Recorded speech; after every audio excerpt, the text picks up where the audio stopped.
I left my phone in her car and she drove home with it. I came back 15 minutes later. She went through my entire phone. I didn't find anything. It found me. Whew. What is that noise? Come with something new this week. We don't need sound effects. Welcome to episode number 5 of A Spoonful.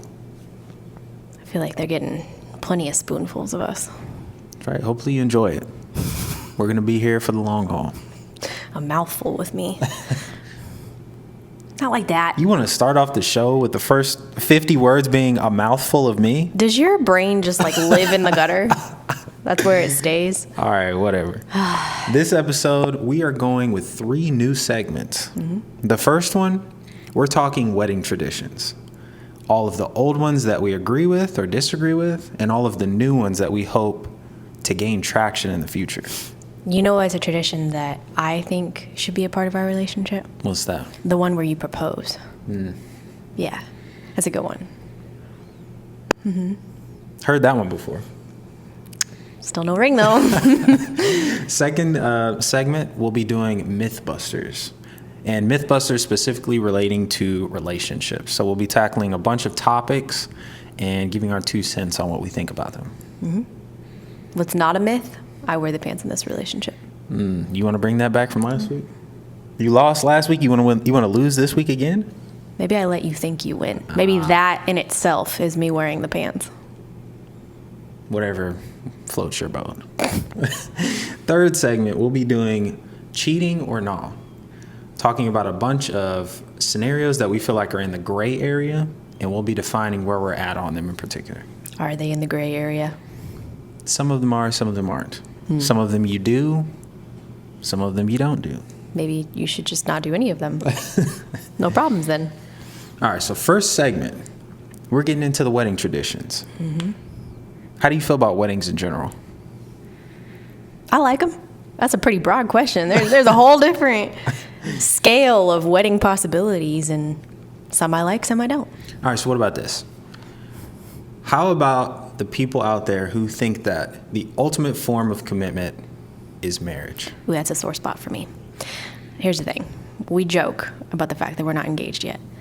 But to me, marriage does not equal commitment. You can be in a really long, trusting relationship that is just as committed, if not more, than some marriages. But people will invalidate your relationship if you're not married. I just don't like when we tell people that we're 13 years in and they discredit it because it's not married years. Exactly. They don't count because we're not married. To me, it's like, if I can keep you around without the threat of having to go through a divorce proceeding, I feel like you're more committed. I agree. So let's go to the next one. We got a tradition that I'm going to just hint at. I'm not particularly fond of. Okay. Asking for permission. Asking for your wife's hand in marriage. I feel like we're going to start some stuff here. This is a tricky one. I feel really strongly about this one. Mm-hmm. And this is not overall topic or overall sentiment here. These are our opinions. This does not mean it's right versus wrong. What you do is totally up to you. Yeah. But for me, the only person's permission that you need is mine. That's my feeling on it. I 1000% agree. And for you out there, if you feel like you need the permission of their significant other, of your significant other's parents or grandparents, by all means. But for me in particular, I don't feel like I need to ask the permission of anybody outside of hers. If she's on board with it, I'm on board with it. I think the thing that really changed my perspective on this, because I used to feel the opposite, but when you really look into like the history of weddings and where a lot of these traditions come from, it's because we used to be viewed as property. So like you needed the permission of my father to have me as your property. And to me, that just doesn't sit right. Yeah. It was like you were a political leverage point. Yeah. Well, that's how women were viewed at one point. Right. Like if I need to fit in with the Spaniards and I'm in a French colony, I might promise you my daughter as your wife. Right. And in exchange, they get like a cow. Like that's my value is a cow. So not on board with this one. Yeah. One that I also have some mixed feelings about. How do you feel about being walked down the aisle? I go back and forth because I'm such an awkward person. So part of me is like, if I walk by myself, I don't know how that's going to go. But then the other part of me is like, woman power. Like, I'm walking myself down the aisle, and it's just like the glam and that moment of just me walking towards you. Do you think you would fall if you walked down the aisle by yourself? Probably. That's my other concern, is that nobody will be there to stabilize me. But hey, just add it to the list of memories for the day. I guess. I feel the same. I think it's really powerful to see you coming towards me on your own volition. That's intriguing to me, but I'm not opposed to either. I don't feel super strong one way or the other. And then I think about like pictures too, and I feel like how cool would it look if it's literally just me walking towards you? Not that I don't, love my dad and think he's beautiful, but Let's pause here. Excuse the sirens Yeah, sorry. that are blaring in the background. we live in the city, it happens. But no, my dad's beautiful, but I think me in the picture is, I don't know, pretty cool. Agreed. So what about this one? Okay. And I think we both are in favor of this current tradition, wedding vows. Yeah, I'm big on it. I have been writing different variations of wedding vows to you for like the past 10 years. So Good to know. You're prepared then. I'm expecting something of high quality. oh, I will live up to it.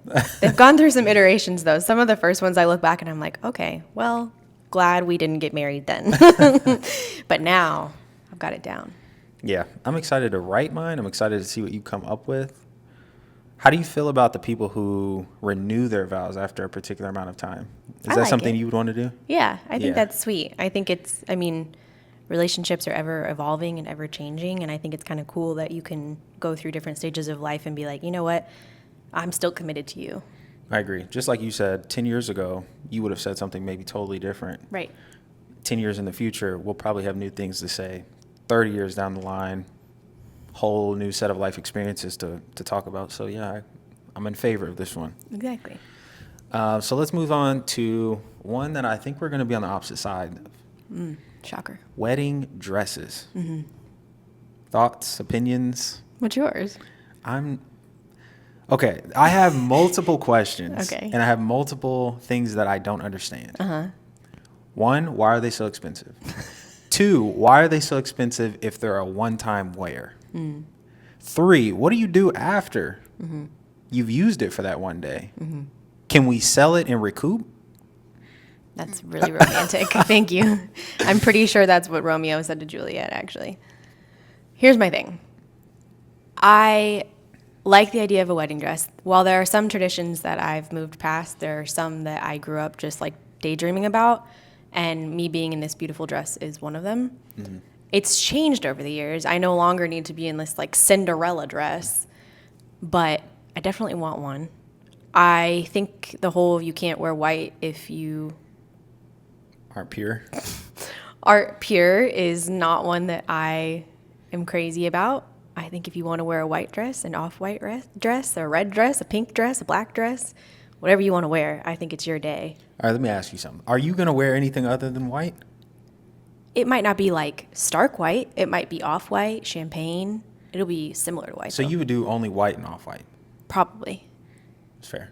assuming that I'm tan, because otherwise I'll just be see-through. So What color should I wear?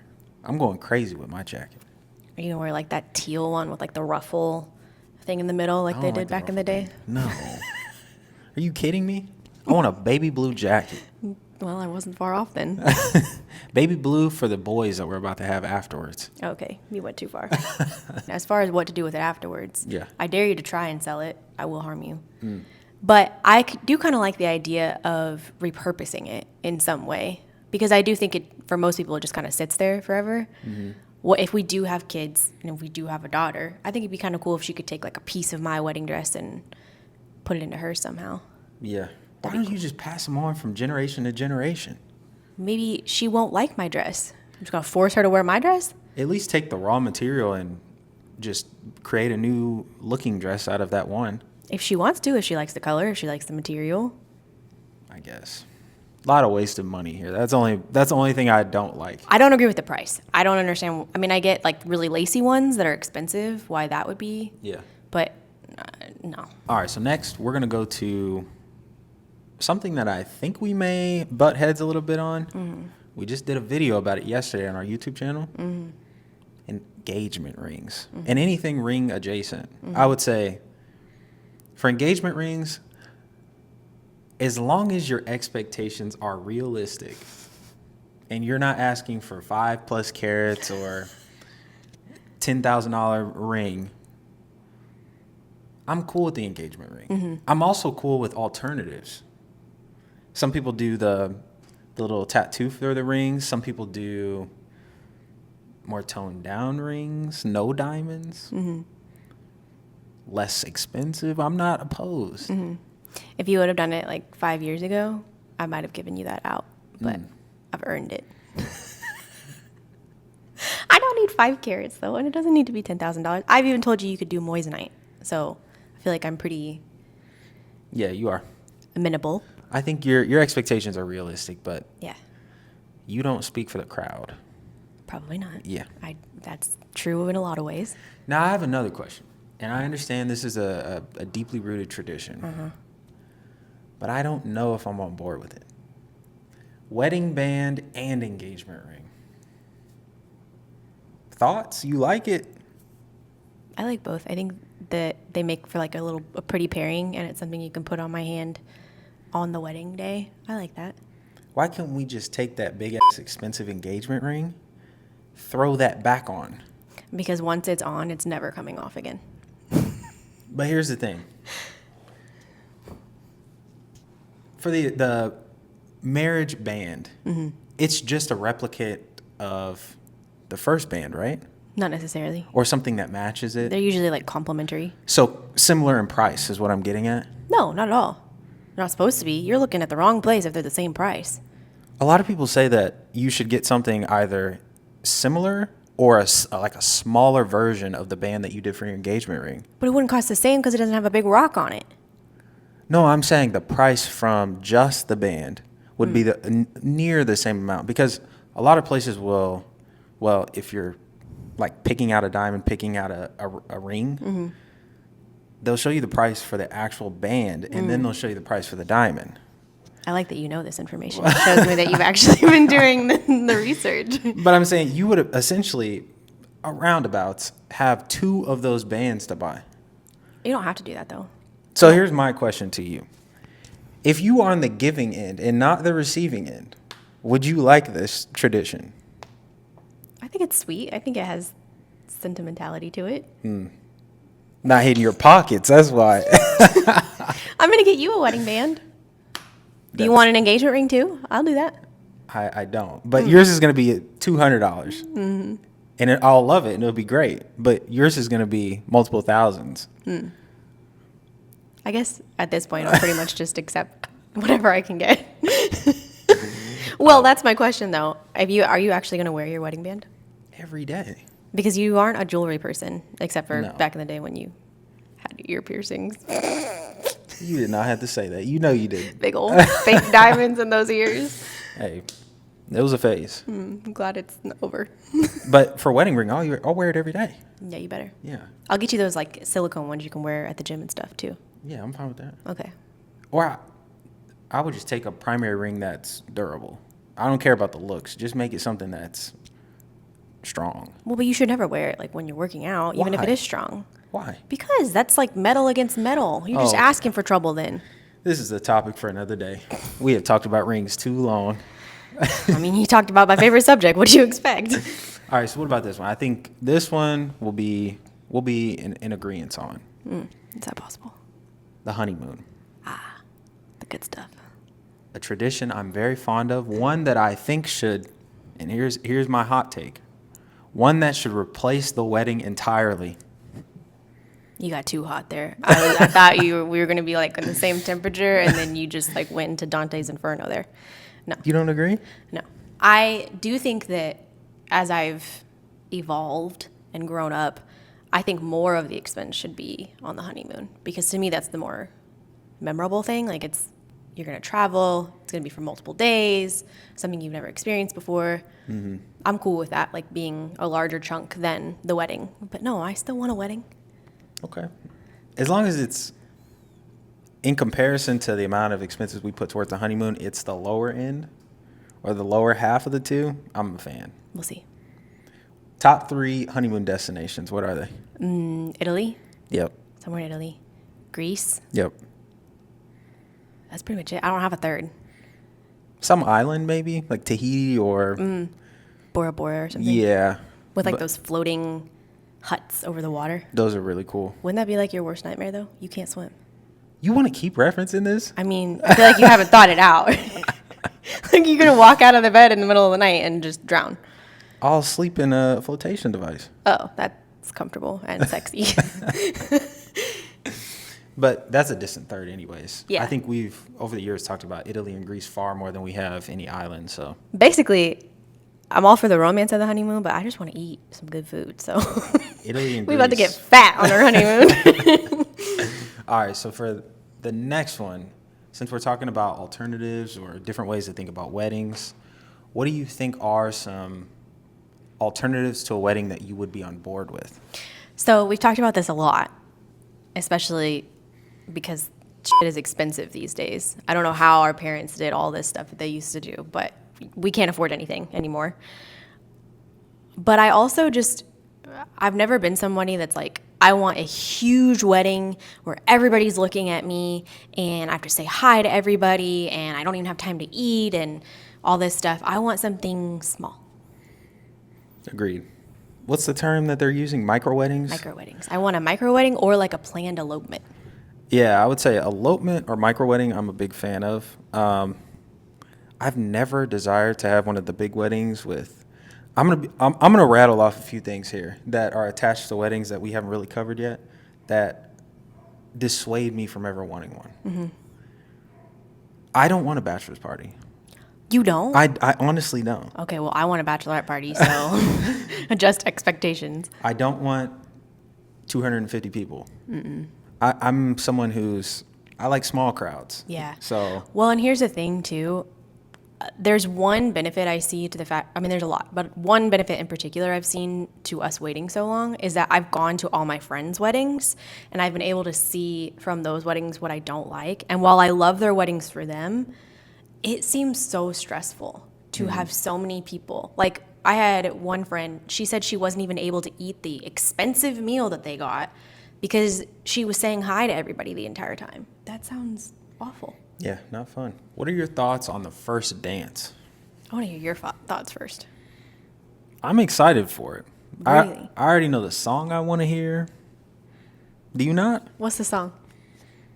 The Parent Trap song. You know what I'm talking about. What is it? LOVE one by Nat King Cole. That's right. That's a good one. I think you should get more than one first dance. Well, then wouldn't it be like a second dance? Third dance, fourth dance. You can have as many dances as you want. There's just one where it's the two of you. We're going to turn it into a performance. We've talked about salsa dancing, learning how to do it beforehand. We're going to have our love song. Then we're going to have our salsa song. Then we're going to put something crazy on. Lil Jon, maybe. Oh, okay. This all sounds extremely uncharacteristic for you. I'm I don't just know playing. who is saying this. I do like the first dance, though. I think it's a tradition that I'm fully on board with. I like that because I know that's the song we want to do for that. I also really like this new tradition that I've seen where after everybody else leaves, the couple does like one last dance to maybe a slower song. And I thought that could be to our song, which is Nothing by Bruno Major. I would be a fan of that. I like that. Yeah. All right, so let's talk about wedding registries. How do you feel about them as an attendee for a wedding and as the bride and groom? As someone who has been only an attendee thus far, I will say that some of the things that are put on there are interesting. I'm not one to afford those, so I know that. I think there's a certain etiquette you should follow. Anything over like $1,000, $500, leave that off. I mean, some people have family members that end up getting that, so I guess shoot your shot. I guess. I just would feel wrong saying, hey, get me this robot vacuum that's going to cost multiple $100s. I feel much better about putting silverware on or a plate. The one thing I will say now that like I am so much older and I have seen all my friends get married and have kids, I feel like I've done a lot of baby registries and wedding registries, and now I'm like, okay, my turn. But you're not getting the most expensive things on those lists anyways. No, but I feel okay about having a wedding registry in general, just because I've dropped a pretty dime collectively. I guess that's fair. Yeah. What about this? How do you feel about wedding cakes? I have a lot of feelings about them. I don't understand why I say I want a wedding cake and it's suddenly like $1,000, whereas I could just get the same looking cake from the grocery store. Probably not the grocery store. They're very beautiful cakes, but Yeah, you're very overblowing beautiful it. cakes. No, but if you go to that same baker and say I want just this really pretty cake for the heck of it, or I want this as my wedding cake, the price goes up. Seems that way. That doesn't make sense. What would be your cake flavor? I'm not big on cake. That's my other thing. I don't really like cake. I would rather have like cake pops, like a cake pop tree. You just say you don't like cake, but you like cake pops. No. Cake pops are totally different from cake. All you're saying is that you like the ratio of what goes over the top?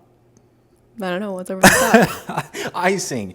You like more icing to cake ratio. You want more icing to cake ratio and less cake to icing ratio. But it's not even necessarily that. Inside the cake pop is cake with like cream cheese frosting all mixed together to make this non-cake texture cake. And then you put the like chocolate coating on the outside. That's a different dessert entirely. Yeah. I would agree. I think everything but cake would be my preferred dessert. Cheesecake bites. You can throw these in your partner's face, no problem. I think we have different goals here. That was always my plan. If we do the traditional thing, you are going to end up with as much cake as I can fit in my hands on your body. Okay, so my entire face because you have giant hands. That's something to look forward to. There you go.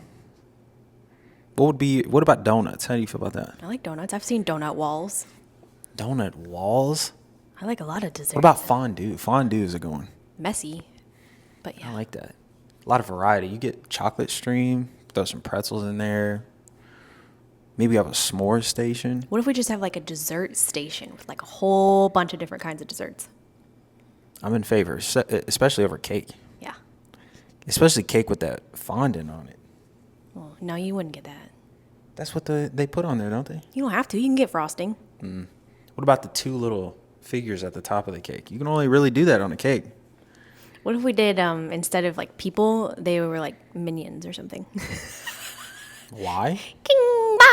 I think it's more representative of our characters. All right. I think we went too long on this one. Sweet. You remember those days in elementary school, middle school, when you'd have a substitute teacher in science and they would roll in that big ass TV, drop the projector down? There was two shows you were likely to watch as a 90s baby. What are they? Bill Nye the Science Guy That's one. and Mythbusters. That was a classic show. it was a good one. So today we're going to be busting some myths. We're going to talk about a bunch of relationship adjacent topics and give our 2 cents. See if the myth is true or false. And these are just our opinions. We might be wrong, so Let us know your thoughts as well. be easy on us. All right, so the first one, long distance never works. How do you feel about that?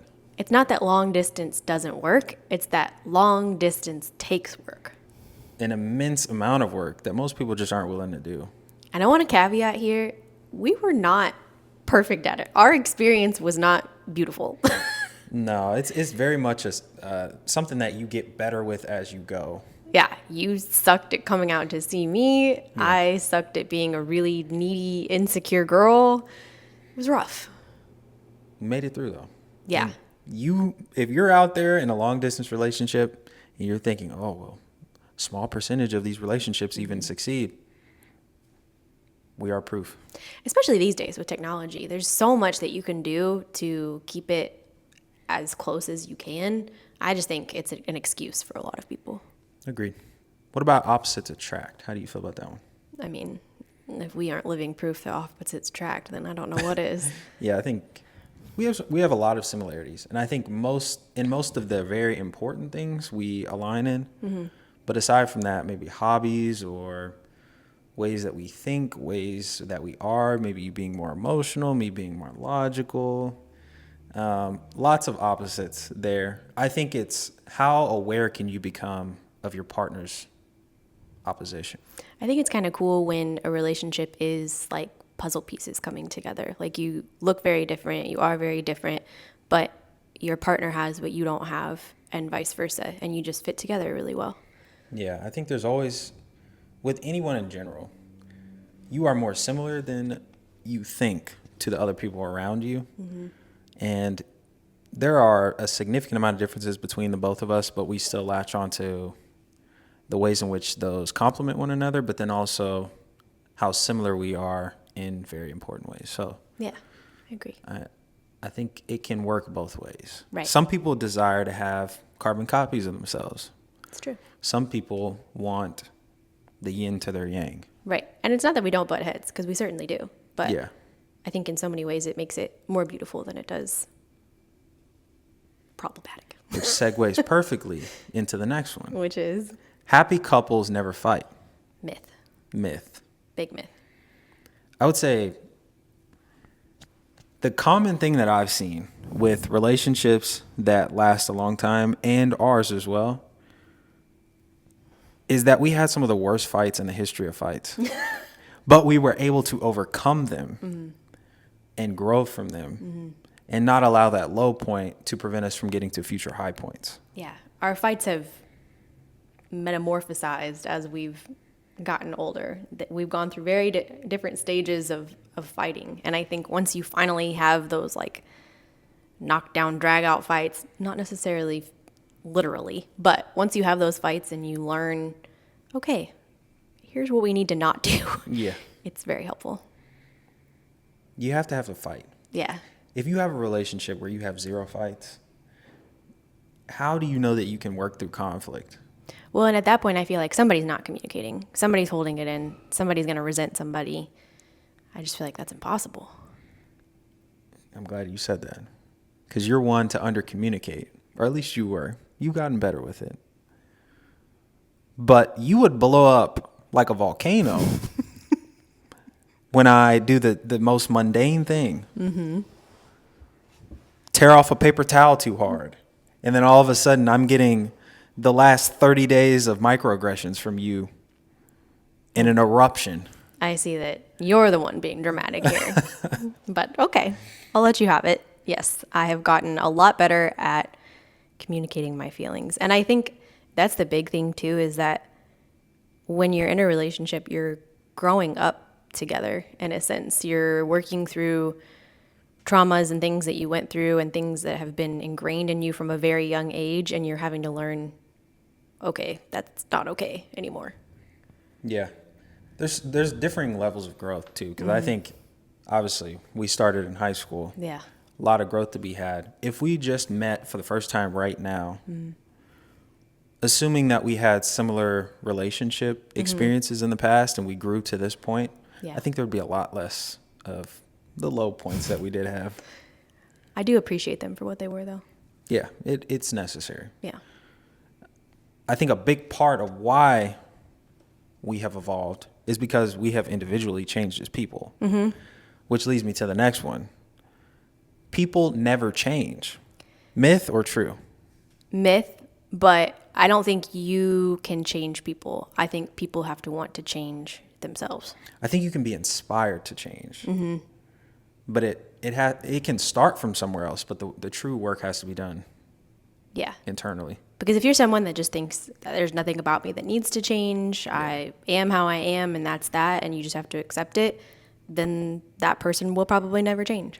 Yeah, there's a certain level of curiosity I feel like you have to maintain as you're venturing through a relationship.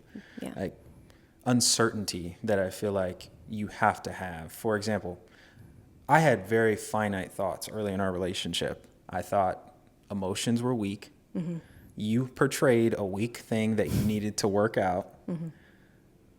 And it was only through open-mindedness, curiosity, willing to accept things that I don't think or that I don't really, thoughts that I just don't subscribe to, mm-hmm. that got me to points of reconsidering and then understanding you and empathizing and et cetera, et cetera. And what did you say the other day about crying? Why did you say that? You realize that sometimes it's good to cry. It's good to get it out. Yeah, sometimes you just need to, rather than holding it in or making it seem like it's not there. You don't feel the urge to. It's helpful. And it doesn't make you weak. Emotions are a part of life. True. If you feel them, let them out. And I feel them a lot. All right, so what about this one? And this one may be a little controversial. Oh, boy. Do you think soulmates exist? I've gone back and forth on this so many times because I feel like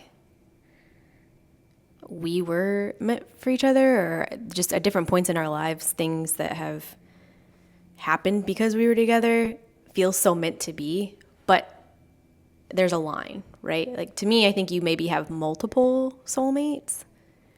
Because to say that you're the only person that could be meant for me, and if I didn't find you, then I would just never find my soulmate, that seems a little crazy to me.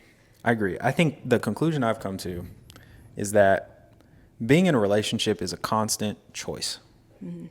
If it's a constant choice, something that you have to continuously work through, differences that you have to continuously work through, to some extent, the choice is I'm picking this person regardless. I can start over now. Mm-hmm. I could go try to do this with someone else, or I can just continuously try to work through our differences right here. Yeah. If you're willing to work through the differences, I think you would find that a lot of people can spring a successful relationship. Mm-hmm. I don't doubt that there are hundreds of people, if not thousands, that you could be with and develop something deep with if you chose to. It's hard to say that, but if you chose to, I think you could develop something strong with a lot of other people. I don't like this. Does that mean you feel that way about girls? I don't, though. I'm not saying my desire is there. I just said the reason that we got to 13 years in is because we have consistently chosen to go through the hard points. Yeah. We have a hiccup. We misunderstand each other. We continuously work through it. We decide this is my person. I'm going to continuously work through it. I'm going to find ways to solve this problem and then use that as the rubric for future problems. Yeah. I think I would say it's not so much that I believe in you being my soulmate as I do like believing in the butterfly effect. Like, my decision to be with you and every decision after to continue to be with you has changed my life in so many ways that it never would have without you. Mm-hmm. And I personally love the butterfly effect that's had on my life. And so I think sometimes that makes it seem like you were my soulmate, but really it's just a series of choices, like you said. I agree. So what about this? We're going a different route with this one. Mm-hmm. How do you feel about the people who say monogamy is unnatural? I think it's a cop-out, if I'm being honest. I think it might vary depending on the person, but to say that it's just outright unnatural, I think a lot of people use that as an excuse. Because if you love the person enough and, like you said, make the choice to be with that person and to work in that relationship, it can feel very natural. For me, it depends on how we're defining natural. Mm-hmm. Because if we're talking about how do animals behave in the wild. Okay, here goes Bill Nye the Science Guy. If a lion is a part of a pack, he impregnates every female lion in that pack. You trying to be a lion? No, but I'm just saying, if you're looking at it in a very scientific way, mm-hmm. I can understand how you would come to that conclusion. Mm-hmm. But for me in particular, and maybe this is just like rooted in jealousy, I could never be in a non-monogamous relationship. It's just I'm not cut out for it. Mm-mm. I just don't want, that seems like a lot of work to be with a lot of people and not just one person. I mean, it's enough work to be with just you. What do you mean? It's a lot to put up with. I don't know how they do it. I guess. Well, here's my other question about your whole like animal scenario, right? In that circumstance, the women still are only supposed to be with the one male lion or the one male silverback gorilla. So does that mean that it's unnatural for men but natural for women? No. I don't even think that's accurate. I'm not going to lie. Isn't it? I think. So what do you think would happen if the female went to another family They'd scrap. or slept with another male lion? The male lions would scrap. I don't think that's a thing. Is that a thing? I don't know. Good question. Fill us in there. Any zoologists out there, let us know. Okay, so let's move on to this one. And I don't even know if this is something that people even say anymore. This may be just our old ass. Men are from Mars, women are from Venus. Accurate. Meaning men and women are very different creatures. No, you're for sure from Mars.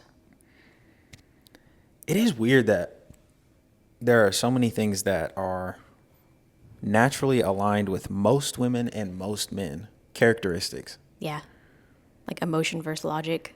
Not Yeah. always, but a lot of times. Yeah, there's just so many things where you tend to be a particular way, women tend to be a particular way, men tend to be a particular way. I mean, if we're getting scientific, on a scientific level, we are very different. I mean, the hormones that women go through, totally different from men, which I've been learning a lot about lately, and it's just making me mad at the whole patriarchy.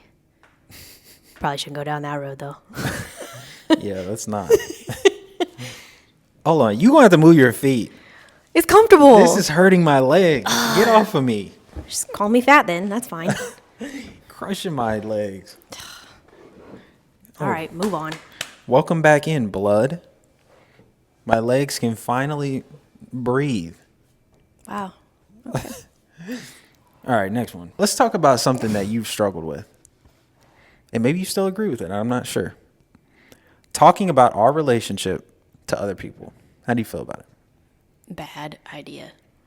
Bad idea. I know, first off, you have to credit the fact that I was 17 years old. So obviously I'm going to go run to my best friends and my mom and everybody else about everything that happens. But over time, I've realized that at the end of the day, the only people that know the true ins and outs of your relationship are the people that are in it. And if you're going to people that are outside of it, they're just going to get one perspective. Yeah, that's the thing. It's just hard for them to give insightful information. I used to do the same thing. I'm not even gonna lie. I told my friends about a lot of things that happened back in the day. Oh, I know. Some things I wish you wouldn't have told them about. Yeah. And they looking back on some of the things that they had to say, I understand why they said them. Yeah. I understand why they encouraged me to do certain things. Mm-hmm. But they were so far out of alignment of what I would choose to do for myself. And I'm glad that I didn't listen, because I gave them my side of things. I gave them half of the story.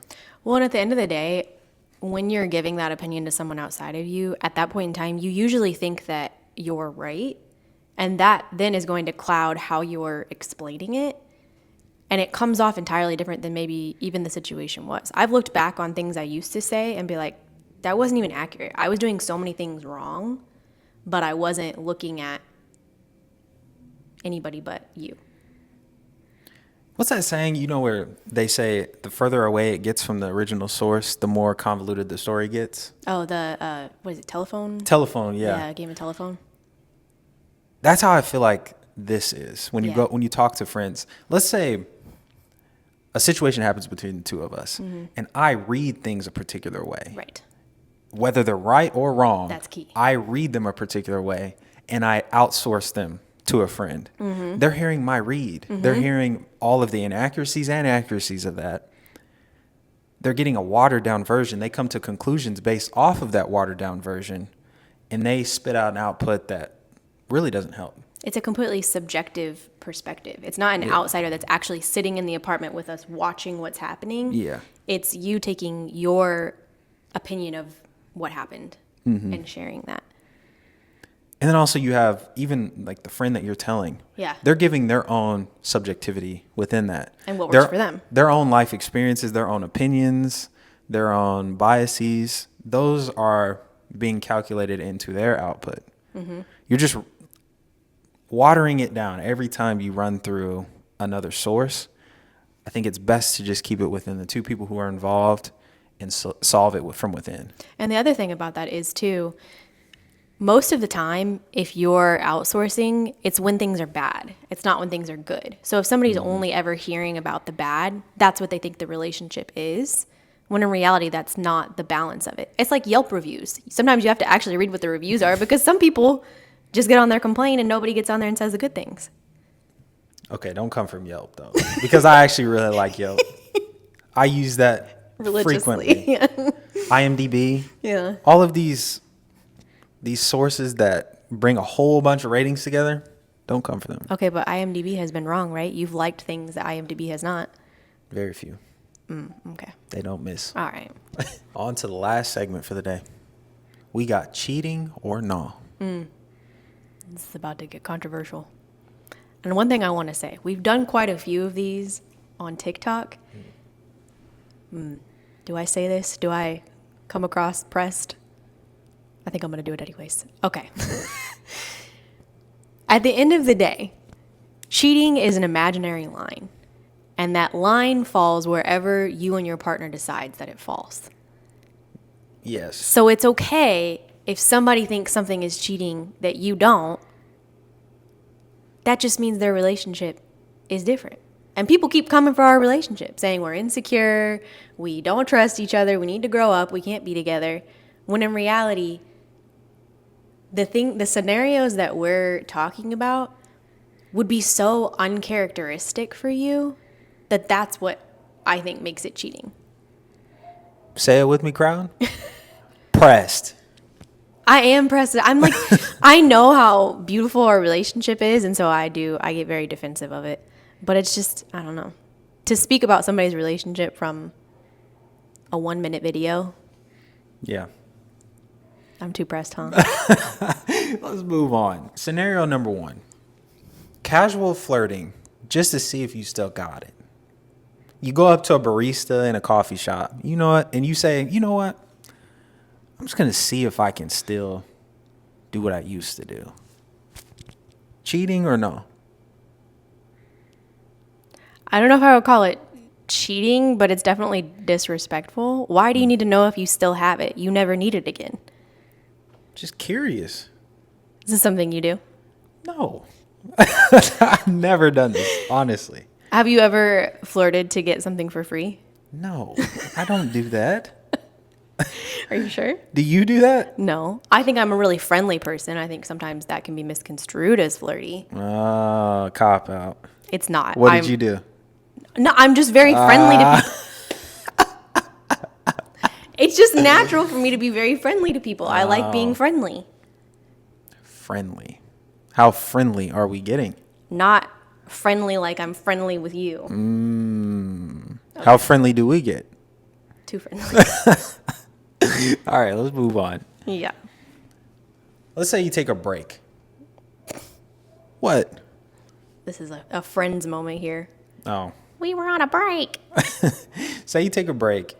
You sleep with someone in the break. Mm-hmm. Cheating or no? It depends on how clearly defined the break was. Like, is it we still want to be together, but maybe we're going to cool off for a little bit and then come back together? Or is it like you broke up and for all intents and purposes, you thought you were not going to get back together? That's a good point. So in the latter, you would say no cheating. Right. Former, you would say cheating. Yeah. If I have any intentions of getting back together, then it's cheating. Or at least it's damaging to the relationship for no reason. Here's my thing. I think if it hasn't been defined, if you haven't said these are the boundaries, then there are none. Yeah. I guess on a much smaller scale, this is kind of what happened with us a long time ago. You didn't hook up with somebody, you made out with somebody, casually dated them. But Did I say to just let people know that? well, You've been making me out to be problematic. Too late, I guess, huh? Throw it out there. But I think at the time, I think we both had intentions to get back together. And I guess I didn't call that cheating. You knew you were going to come back. Stop playing. We never said, all right, we're just going to take a break. No, I'm saying like internally. I think internally you knew we would probably get back together. And I internally thought we would eventually get back together. So it wasn't cheating, but it definitely made it harder on us when we got back together. What did you do while we're sitting here outing people? I didn't do anything. Did you go back to an ex? No. Look how worried she got. She forgot I had some info on her. I'm genuinely confused. Oh. Oh, there it goes. Yeah, what'd you do? I didn't do anything. He did. That's the story I heard. Okay. I might need it. I know him. Do I need to reach out? Yeah, because he's a really honest person. That's definitely why we didn't work out. All right, let's move on before we get to throwing hands. Yeah, you trying to, you said happy couples fight. You really trying to make us happy, huh? All right, what about this? Watching X-rated content. Cheating or not? I feel like if it's not something that's understood in the relationship, cheating. Like if I don't know you're doing it and that's what you're doing, I feel weird about that. I get that. I do think with a lot of these, I'm noticing that it's about boundaries. It's about what you've talked about. That's what I'm saying. It depends on whether or not you guys actually think it's cheating collectively. Yeah. And then also, I know some people out there, they'd be like, we watch X-rated stuff together. Yeah. I've heard that before. Yeah. We do not, by the way. I'm starting to sweat. I'm just imagining our moms watching this and all. But yeah, I don't think it's just inherently cheating. Yeah, and that's what I meant. Like, it's this imaginary line. Every relationship has a different definition. I think there's some things that, like, most relationships would think is cheating. Like, having sex with someone else, I think, was pretty standard cheating. But there's definitely a lot of things where it's, like, it might be disrespectful. We might have to talk about it after. It might have some problems, but it's all up to the relationship. So for us, cheating. Yeah. Us cheating. Well, should we continue to out you? What? You used to. In high school. I was 16 years old. What did you do? Hold on. Too hormonal for your own good. All right. So now, since we're going down this path, we're going to go into how toxic she was. Oh my gosh. I left my phone in her car and she drove home with it. I came back 15 minutes later to come and pick it up. She went through my entire phone. I didn't find anything. It found me. It was meant to be. I found you doing some flirty things with some girls that you knew were problems. All kinds of X-rated content. I won't tell you what you searched. We done went too far. Yep. I could. If you want to talk about outing each other. Yeah. He reels it back real fast, you see. Next one. If we go to a concert and a male artist brings you onto the stage, where is the line of cheating and not cheating? Like Chris Brown in his most recent concert where he was bringing up ladies and like dancing on them and stuff. Where's the line though? What do you consider cheating? What would you not? I mean, if I'm just like sitting there, like, you know, it's happening to me, I'm not really like doing anything, then I think that's fine.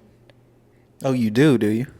I mean, same for you. Like if you got pulled up and you weren't doing anything, but you're just like, what are you going to do? Say no?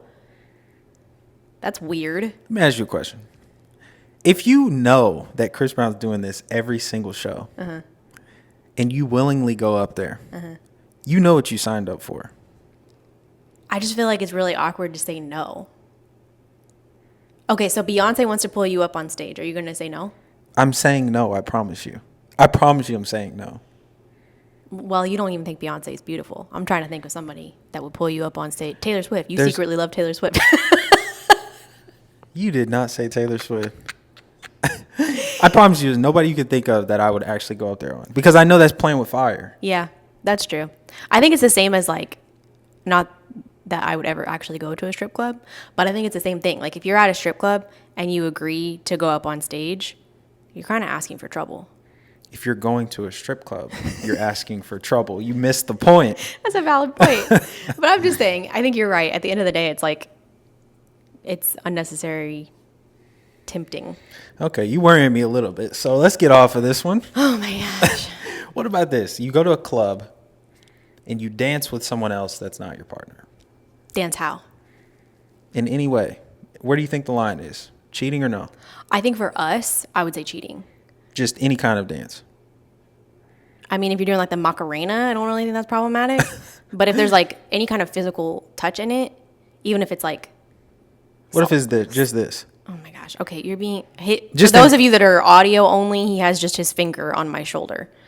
If I just had one finger on you and I was doing my own thing with the dancing. Cheating? You're just being a smart ass now. I think,